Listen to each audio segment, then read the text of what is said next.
you've been through more than a few things in the military. I had no idea until I started researching a little bit about you, Ron, that you and I were in Somalia at the same time. Not only that, but there is no question there was more than a few times that I came to visit you over in Mogadishu at Sword Base to do a logistics resupply. So let's talk about, early time in the military leading up to and then going to Somalia. Describe that a little bit for us, will you?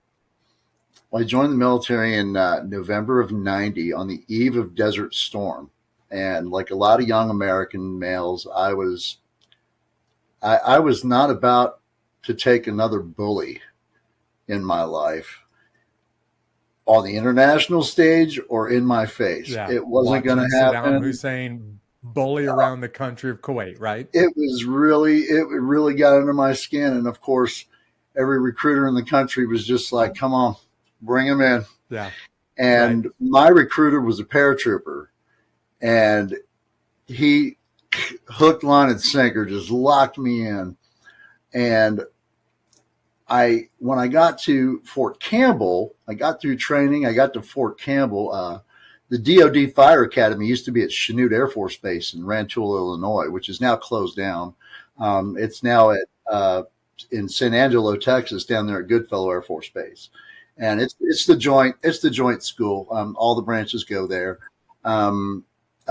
It was not always like this. So that was something new to me too, going to a joint service academy. But then I got to Fort Campbell, and I remember seeing this sign on the wall that said "Rendezvous with Destiny." And Jeff, I got to tell you, it punched me right in the heart. I was like, yes. Rendezvous with Destiny. I love it. Yep. I was destined to be here. This is what was supposed to happen.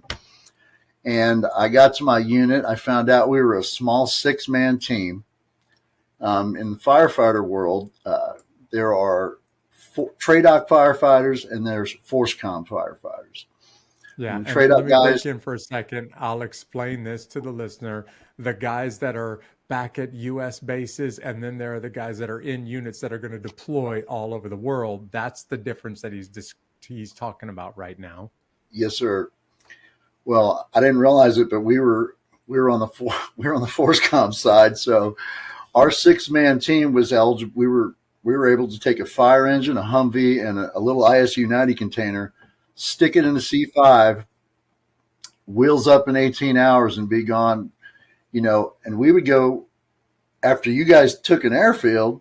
We're supposed to land and be able to set up shop so we can bring the aircraft in. Yeah. Right. So it's very much a hand-in-hand operation here, but we're kind of waiting. Everything's contingent on you guys, to give us the green light.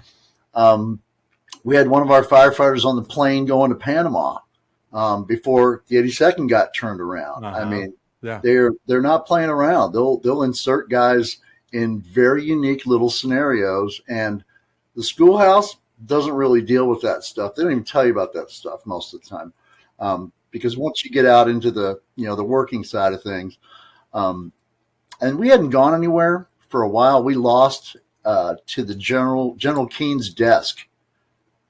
Made it on the bird instead of my fire truck, so we didn't get to go to Desert Storm. Oh my goodness, this is crazy! Did you not? My desk, kick that fire engine off of the Get airplane. That big yellow truck off the plane, right? Yeah. Because my desk is a lot more important than putting out an aircraft fire on a flight line. I mean, what's an aircraft cost? We'll just make more. But then, so my unit was a little disgruntled about that, you might say, and I'm like, well, I'm gonna find a way. I'm gonna get a tour. I'm gonna find a way. So Somalia kicks up, and I hear the scuttlebutt around battalion that they want drivers for some reason. They need drivers to volunteer. Logistics run. You're gonna feed these starving children you've heard about your whole life from your mother, and you're gonna be the one to make a difference. Solid. I can drive a fire engine. I can drive a Humvee. Let's go. So I tell my sergeant at the fire station, there's only 3 of us on duty at the time, an E4, 2 E4s, me and another guy, and an E5. And he was in a brown recliner, kicked back watching TV. And I said, "Hey, Sarge, I'm going to call battalion and volunteer to go to Africa." He says, "Yeah, go ahead." Wrong answer with me. Yeah. He didn't really buy it, right? He didn't think it was going to happen. And that was the biggest E4 Mafia moment of my life, because Uh-huh. battalion patched me through to the sergeant major at home. Well, now the hackles on my neck are going up, because this can't be good. Yeah, sure. So the sergeant major says, "I'll call you in the morning." And the next morning came, and right as I'm about to get my butt chewed by the first sergeant, his phone rings, tells him, "Get Breland down to battalion. He's going to Africa." Done. And crisis Wow. averted, and off to Yeah. Africa we went. But I didn't go as a firefighter. I was basically a generic soldier over there. And there were 68 of us from Fort Campbell that nobody ever hears about. Because you hear about the range, you hear about 10th Mountain, but it was the 227th GS company, a General Supply Company. I don't even know if they have those anymore. Out of Fort Campbell, and they stuck us at Sword Base, and that's when I learned about mortar fire and how fun indirect fire can be. Oh, yeah.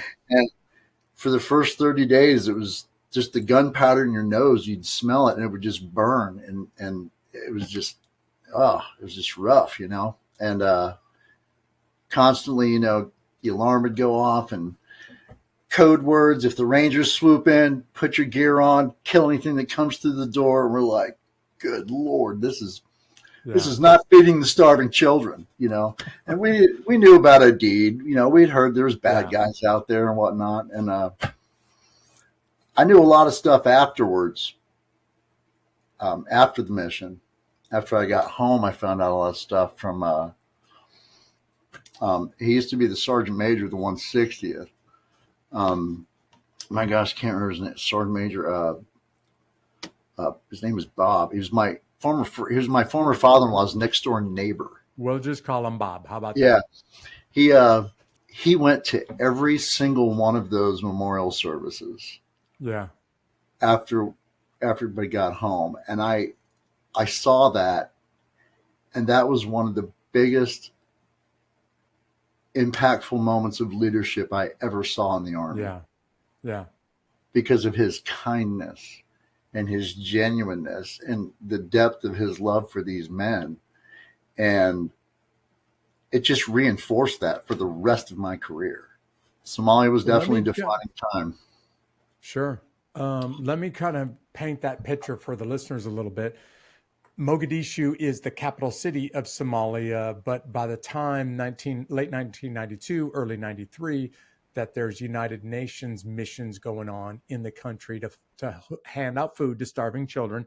Just like Ron said, almost every mother in the world said, you need to eat your dinner because there are children starving in Africa, and there literally were children starving in Africa. Most of the United Nations set up a couple of bases around the city. Now, the city of Mogadishu is not very big. By world capital standards, it's extremely small, highly densely populated, and incredibly violent. So you have pockets of United Nations forces and U.S. supply forces all over the capital city. I had the mission of going and getting supplies for the whole task force because my guys were on vehicles. So I drove around the city virtually every other day, going to Sword Base, going to the United Nations compounds, going to other supply compounds. And I would walk in there with special operations equipment, carrying weapons that nobody's ever seen before. In fact, I remember going to Sword Base and somebody stopped me and said, what is that you're carrying, Sergeant? And I said, what do you mean? And they were like, that weapon that you're carrying. I said, it's a shotgun, man. Have you never seen a shotgun before? And they're like, I didn't know that we gave shotguns to the military. I thought that those were just for hunters. I was carrying a shotgun because I had some rubber pellet and beanbag rounds in there to thin the crowds out if they were coming our way. Anyway. Those are attitude adjusters. That's right. Yeah. I thought it was funny that some of the equipment that we were carrying had never been seen before. But throughout the whole time that I was in Somalia, I watched those United Nations or US bases all around the city come under fire, and yours comes under fire. So describe what happened when you're at Sword Base and you get attacked. Well, like I said, for the first 30 days, there's that left seat, right seat ride with the unit that's there and the incoming unit. And they're kind of explaining how things work. And I was told I'd never leave the base. They're like, you're the extra guy, you're the fireman, you're never leaving. You're going to be Right. You're going to be the talk guy. You're going to go get coffee for people. Basically, that's what you're going to much. do. Yeah. Well, Fort Campbell sent us over there with a butter bar and an E7. That was our leadership cast. Yeah. Wow. So it was pretty amazing. But I'll tell you what, to watch those guys grow as leaders, because they had to, especially our LT, he had to grow fast. And he did, and it was amazing. But the indirect fire stuff didn't really. I want to say it was like, hey, if it's your time, it's your time. We all say that, That's right? Yeah, sure. And if it's and that's true. And if it's absolutely true, because God has a plan. If it's now, it's now. But like being on guard, things like having elevated positions that were silhouetted both day and night, not smart. Okay, let's not do that. Or there was a truck explosion. That I guess the timer was set to go in. They were going to go. It was a honey truck. You know what those are? One of the indigenous trucks would come in to maintain our latrines, and I guess the timer was set wrong, and they actually finished their run and got outside the camp, and then it blew. Then it blew up. So everything hit the fan, but not the right fan. Literally a truckload of human waste from the porta potties blows up. You can imagine what that smell and sight looked like. Thank God that went off outside the camp. Yeah, when my wife blames me for after dinner activities, I'm like, you don't even know. Okay, you have no right to complain here. But we that one explosion though, it knocked me 12 feet, and I'll never forget, I was saluting an officer with my rifle, and I got to the full position upright, and that's when I remember opening my eyes, still in the same position on my back. And I wasn't where I was standing when I was. And this captain, he comes up to me, he says, "Are you okay?" And I'm like, "Yeah, are you?" I mean, I don't even know what's going on right now. And I had gotten a TBI, and nobody knew what that was back then. Nobody was even talking about. Use that phrase, right? Sure.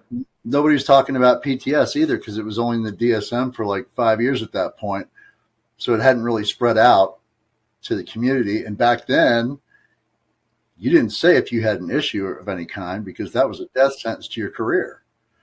And this was only 2 years in the Army when this happened, and I never figured out what was going on. I couldn't figure out why I couldn't comprehend certain things, why certain gears were slipping, relationships run afoul, just a marriage that circled the drain. Now, to her credit, I did marry the first sergeant's daughter. Not the best move on my part, Jeff. Okay. That's where leadership could have come in real handy a little sooner. Yeah. But again, God has a plan.